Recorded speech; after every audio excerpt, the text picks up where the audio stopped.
Chapter number 12 part A प्रमुख आयोग।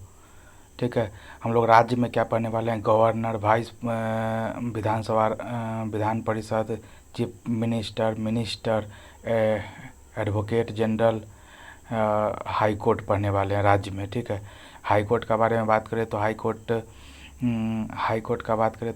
Court में जज को नियुक्ति प्रेसिडेंट करते हैं और हटाने का अधिकार क्या कहते हैं कि सुप्रीम कोर्ट के जज का है। और बात करते हैं कि संसद का है। ठीक है, और बात करते हैं कि पेंशन केंद्र सरकार के संचित निधि से जाता है वेतन। ठीक है, अब वेतन कौन देता है? हाई कोर्ट के जज का राज्य देता है, और पेंशन केंद्र सरकार के संचित निधि से जाता है। ठीक है, और आगे बात करते हैं कि हाई कोर्ट का चर्चा आर्टिकल नंबर 214 में है। और बात करें कि शपथ गवर्नर कराता है और कार्यकाल 60 से 62 साल होता है। आगे बात करते हैं हाई कोर्ट का, तो हाई कोर्ट एक अभिलेख न्यायालय है। ये आर्टिकल नंबर 215 में लिखा हुआ है, कोर्ट ऑफ रिकॉर्ड है। ठीक है, यही बात सुप्रीम कोर्ट एक अभिलेख न्यायालय है, कोर्ट ऑफ रिकॉर्ड है। ये आर्टिकल नंबर 129 में लिखा हुआ है। ठीक, और हाई कोर्ट 5 तरह का रीट जारी कर सकता है, ये लिखा हुआ है आर्टिकल नंबर 226 में।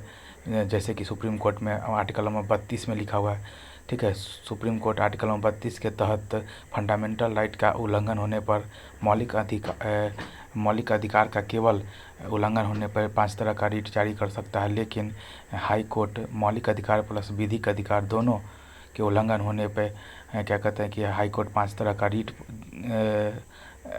लागू कर सकता है, और क्या कहते हैं कि इंजंक्शन भी कर सकता है। ठीक है, 5 तरह का रीट में क्या क्या आता है? बंदी प्रत्यक्षीकरण, परमादेश, अधिकार परीक्षा, प्रतिषेध, उत्प्रेषण। ठीक है, रीट जारी करने के अधिकार में हाई कोर्ट और सुप्रीम कोर्ट में किसकी शक्ति अधिक है? तो हाई कोर्ट का, क्योंकि हाई कोर्ट क्या कहते हैं कि मौलिक अधिकार प्लस विधिक अधिकार, फंडामेंटल राइट और क्या होता है लेजिस्लेटिव मतलब कि लॉ रूल जो होता है क्या, उस दोनों पे रीट जारी कर सकता है, प्लस इंजंक्शन भी कर सकता है। जबकि हाई कोर्ट 226 के तहत, जबकि सुप्रीम कोर्ट आर्टिकल नंबर 32 के तहत केवल फंडामेंटल राइट के उल्लंघन पर ही 5 तरह का रीट जारी कर सकता है। इसलिए रीट जारी करने में हाई कोर्ट की शक्ति ज़्यादा है। आगे बात करें तो आर्टिकल नंबर 235 में कहा गया है कि अधीनस्थ न्यायालय पर नियंत्रण हाई कोर्ट का होगा। फैक्ट की बात है कि हाई कोर्ट की पहली महिला न्यायाधीश अन्ना चांडी थी, केरल की। हाई कोर्ट की पहली महिला मुख्य न्यायाधीश लीला सेठ, हिमाचल प्रदेश। ठीक है, 4 जून 2024। ठीक है, और तीसरा पॉइंट क्या है कि वर्तमान में उत्तराखंड के हाई कोर्ट की पहली महिला मुख्य न्यायाधीश रीतू बहरी है। आगे बात करते हैं कि चौथा पॉइंट है कि संवैधानिक बेंच में न्यूनतम न्यायाधीश 5 होते हैं। 5वां पॉइंट है कि सुप्रीम कोर्ट में सबसे बड़ी बेंच केशवानंद भारती केस में, जो कि 24 अप्रैल 1973 को हुआ था, उसमें 13 न्यायाधीश बैठे थे और 7-6 से निर्णय हुआ था। ठीक, छठा पॉइंट है कि सुप्रीम कोर्ट में faster, SUPACE and online entry के लिए सुस्वागतम पोर्टल लॉन्च किए हैं। अगला है आयोग का बात करें तो अभी हम लोग को क्या क्या पढ़ना बाकी है? आयोग, कमीशन। ठीक है, उसके बाद संविधान संशोधन, उसके बाद स्थानीय स्वशासन, और लास्ट में विविधिक पढ़ना है। ठीक है, तो आगे देखते हैं। आयोग का बात करें, बहुत इंपॉर्टेंट है, 2 से 5 सवाल आ जाता है इससे। आयोग 2 प्रकार का होता है, एक संवैधानिक आयोग जिसका उल्लेख अनुच्छेद में किया गया हो, और बात करें जैसे कि वित्त आयोग हो गया, केंद्र में 280 आर्टिकल में लिखा हुआ है, और राज्य में 243I और 243Y में लिखा हुआ है। और NCSC national commission for schedule caste का 338 में, और ST का है 338A में, और राज्य पिछड़ा वर्ग आयोग का 338B में है। ये सब संवैधानिक आयोग है। दूसरा होता है वैधानिक या फिर लीगल या फिर सांविधिक आयोग, जिसका अनुच्छेद आर्टिकल में चर्चा नहीं होता है, संसद के अधिनियम द्वारा क्या कहते हैं कि ये स्थापित होता है। जैसे कि हो गया राष्ट्रीय मानवाधिकार आयोग NHRC, राष्ट्रीय अल्पसंख्यक आयोग, ठीक है, माइनॉरिटी कम्युनिटी कमीशन, ठीक है, और राष्ट्रीय महिला आयोग, ठीक है, नेशनल वुमेन कमीशन, ठीक, और राष्ट्रीय हरित प्राधिकरण, नेशनल ग्रीन ट्रिब्यूनल। ये सब वैधानिक, लीगल या फिर सांविधिक आयोग है। ठीक है, आगे बात करते हैं। 5वां हो गया लोक सेवा आयोग।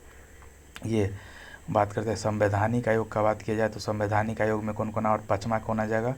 लोक सेवा आयोग आर्टिकल नंबर 315 में चर्चा है। CAG comptroller and auditor general 148 हो गया। GST काउंसिल 279A में चर्चा है, ठीक है। इंटर स्टेट काउंसिल 263 आर्टिकल में चर्चा है। अंतर्राज्यीय परिषद का। निर्वाचन आयोग का केंद्र में 324, ठीक है। इलेक्शन कमीशन का केंद्र में 324 आर्टिकल में चर्चा है और राज्य में 243K या फिर 243ZA, ठीक। आगे बात करते हैं नोट में। नीति आयोग का न तो अनुच्छेद में चर्चा है, ना ही एक्ट में चर्चा है। तो यह नीति आयोग ना ही संवैधानिक है, ना ही विधिक है। यह सिर्फ आदेश ऑर्डर के द्वारा स्थापना हुआ था इसका, नीति आयोग का। आगे बात किया जाए वित्त आयोग का, फाइनेंस कमीशन का बात किया जाए तो केंद्रीय वित्त आयोग का स्थापना आर्टिकल नंबर 280 के तहत हुआ है और राज्य वित्त आयोग का चर्चा आर्टिकल नंबर 243I में है। रूरल पंचायत वाला और अर्बन नगरीय निकाय का राज्य वित्त आयोग का चर्चा 243Y में है। केंद्रीय वित्त आयोग का बात किया जाए तो इसका चर्चा आर्टिकल नंबर 280 में है। इसका गठन राष्ट्रपति करते हैं, कार्यकाल 5 साल होता है, संरचना 1+4 है, 1 अध्यक्ष और 4 सदस्य हो जाएगा, ठीक। और कार्य इसका क्या है कि केंद्रीय कर में राज्यों का हिस्सा तय करना और राज्यों के मध्य बंटवारा करना, ठीक। नोट है आर्टिकल नंबर 281 में क्या है कि वित्त आयोग द्वारा राष्ट्रपति को रिपोर्ट सौंपी जाती है और राष्ट्रपति इस रिपोर्ट को संसद में पेश करता है, ठीक।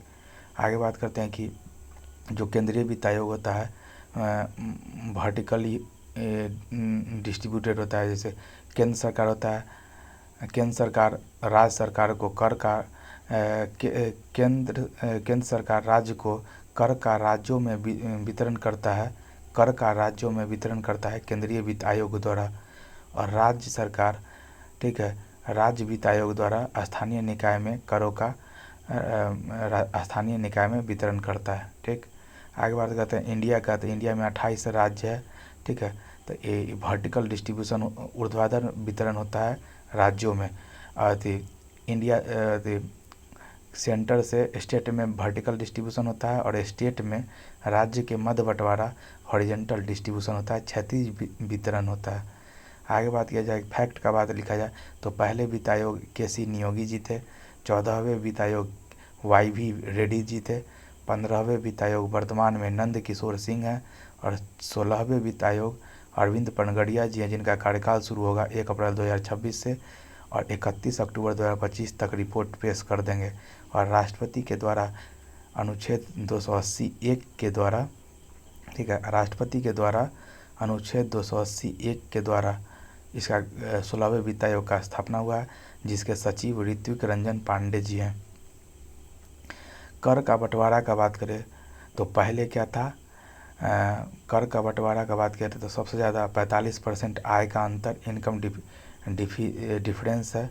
उसके बाद 15% है राज्य का क्षेत्रफल और 2011 जनसंख्या के हिसाब से 15%, 10% है फॉरेस्ट कवर, वन कितना परसेंट है उसके हिसाब से 10%। उसका 12.5% है डेमोग्राफिक चेंज, जनसांख्यिकी परिवर्तन और 2.5% है टैक्स एफर्ट, कर प्रयास। तो डेमोग्राफिक चेंज, जनसांख्यिकी परिवर्तन और टैक्स एफर्ट, कर प्रयास, ये सब नया है दोनों, ठीक है। तो नोट 15वें वित्त आयोग ने टैक्स एफर्ट और डेमोग्राफिक चेंज को सारणी में जोड़ा है और यूपी और बिहार को सबसे ज़्यादा कर का बंटवारा मिलता है। जैसे पहले क्या था कि 100 रुपया में से 98 रुपया केंद्र सरकार रखती थी और 42 रुपया स्टेट गवर्नमेंट को दे देती थी, बांट देती थी। जबकि अब क्या है, 100 रुपया में से 15वां फाइनेंस कमीशन क्या करता है, 41 रुपया को 28 राज्य में बांटता है और 1 रुपया को जम्मू कश्मीर और लद्दाख जो नए यूटी बने हैं 2019 में, उसको 1 रुपया दे देती है, ठीक। आगे बात करते हैं कि निर्वाचन आयोग का बात किया जाए तो केंद्रीय निर्वाचन आयोग का चर्चा आर्टिकल नंबर 324 में है और ये केंद्रीय निर्वाचन आयोग राष्ट्रपति, उपराष्ट्रपति, सांसद, MP, लोकसभा, राज्यसभा और MLA और MLC का निर्वाचन कराती है। जबकि राज्य निर्वाचन आयोग का चर्चा रूरल बॉडी का 243K में है, जिसके तहत पंच, सरपंच, प्रधान और डायरेक्टर का चुनाव होता है। और अर्बन बॉडी में 243 ZA में लिखा हुआ है, इस जिसके तहत पार्षद, जिला प्रमुख, महापौर, मेयर का क्या कहते हैं कि निर्वाचन होता है। केंद्रीय निर्वाचन आयोग का बात किया जाए तो केंद्रीय निर्वाचन आयोग आर्टिकल नंबर 324 है। संरचना क्या है, पहले एक था सिर्फ मुख्य चुनाव आयुक्त, लेकिन वर्तमान में 1+2 है। दिनेश गोस्वामी समिति के सिफारिश पर एक मुख्य अध्यक्ष और 2 अन्य निर्वाचन आयोग, ठीक है, एक मुख्य निर्वाचन कमिश्नर और 2 अन्य निर्वाचन आयोग, ठीक है।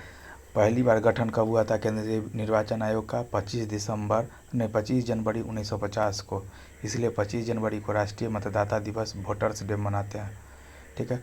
और बात करते हैं कि निर्वाचन आयोग का नियुक्ति राष्ट्रपति करते हैं। और बात करते हैं कि मार्च 2023 में क्या था कि सुप्रीम कोर्ट का निर्णय है। मार्च 2023 में सुप्रीम कोर्ट ने निर्णय दिया कि राष्ट्रपति को सलाह के लिए समिति रहेगा, जिसमें 3 मेंबर रहेंगे, एक प्रधानमंत्री, एक लोकसभा विपक्ष के नेता और एक मुख्य न्यायाधीश। लेकिन अगस्त 2023 में इस समिति में 3 लोग में से चेंज हो गया। कौन कौन? प्रधानमंत्री, लोकसभा विपक्ष के नेता और कैबिनेट मंत्री। मुख्य न्यायाधीश के जगह पे केंद्रीय कैबिनेट मंत्री। बात करते हैं कि निर्वाचन आयोग का कार्यकाल कितना होता है। मुख्य चुनाव आयुक्त का कार्यकाल 6 वर्ष या फिर 65 वर्ष की आयु होता है। इनका कार्य फंक्शन क्या होता है? निष्पक्ष चुनाव करवाना, राजनीतिक दल का चुनाव चिन्ह देना, पार्टी का सदस्यता रद्द करना या फिर मान्यता प्रदान करना।